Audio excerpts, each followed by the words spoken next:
Firii jabaachuu kooti biyyuu kan sababa ta'e caba kooti.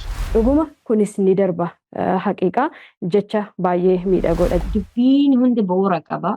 Bu'uurri furmaataa immoo bu'uurri milkaa'inaa immoo maatiidha. Haala ho'aa ta'een magaalaa guddittii Riyaad keessatti kitaaba kee kana eebbisiisteetta. Sanuu bakka keessummoonni gurguddoon argamanitti maaltu sitti dhagahame?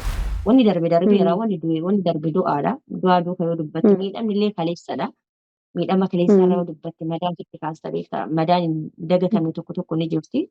Madaan sun immoo waan sirriitti dhiibbaa sirriitti dhiisee deemuu ni qaba.